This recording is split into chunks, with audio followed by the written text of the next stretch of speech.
বন্ধুরা, আজকে আমি আরও একটা গুরুত্বপূর্ণ ভিডিও নিয়ে এসেছি সাবজেক্ট ভার্ব এগ্রিমেন্ট নিয়ে।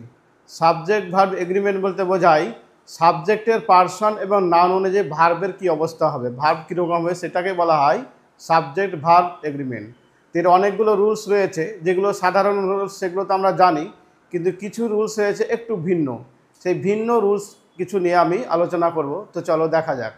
তো দেখো, এখানে লেখা রয়েছে সামিয়া অ্যান্ড তানিয়া আর গুড ফ্রেন্ড।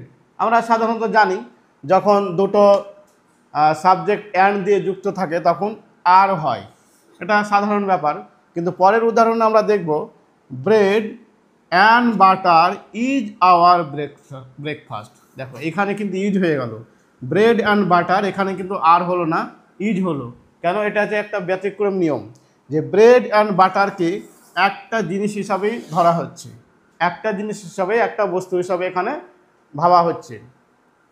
অর্থাৎ যেসব ক্ষেত্রে দুটো সাবজেক্ট অ্যান্ড দিয়ে যুক্ত থাকে কিন্তু একটা জিনিসকে বা একটা আইডিয়াকে বা একটা ব্যক্তিকেই বোঝায়, তখন কিন্তু সাবজেক্টের পরে ভার্বের প্লুরাল ফর্ম হয় না, তখন সিঙ্গুলার ফর্ম হয়। যেমন rice and curry is our common food. দেখো, rice and curry is our common food, এখানে কিন্তু দুটো অ্যান্ড দিয়ে যুক্ত থাকলে এখানে কি হলো, ইজ হলো। কারণ রাইস অ্যান্ড কারি একটা ডিশকে বোঝাচ্ছে, একটা খাবারকে বোঝাচ্ছে, তাই এখানে ইজ হয়েছে। তো চলো আরও কিছু আমরা এরকম উদাহরণ দেখে নিই। এখানে দেখো time and tide waits for none. এখানে টাইম অ্যান্ড টাইডকে একটাই সাবজেক্ট হিসেবে ধরা হয়েছে, সেই জন্যে ভার্বের পরে এস হয়েছে। কারণ আমরা জানি সাবজেক্ট যদি থার্ড পারসন সিঙ্গুলার হয় তখন ভার্বের পরে এস বা ইএস হয়। তাই টাইম অ্যান্ড টাইড অ্যান্ড দিয়ে যুক্ত থাকলেও এটাকে কী করা হয়েছে, সিঙ্গুলার ধরা হয়েছে এবং ওয়েটস ফর নান লেখা হয়েছে। সেরকমই the poet and writer is coming here. The poet and writer, এখানে পোয়েট অ্যান্ড রাইটার একজন ব্যক্তিকে বোঝানো হয়েছে, সেই জন্যে ইজ করা হয়েছে। ঠিক পরের লাইনে দেখো দি poet and the writer are coming here. এখানে কিন্তু কামিং আর করা হয়েছে, কেন?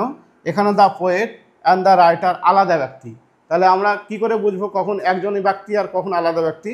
যদি সাবজেক্টের আগে আর্টিকেল একটা জায়গাতেই থাকে, পরে যদি আর্টিকেল না থাকে, তাহলে আমরা ধরবো যে একজনই ব্যক্তি।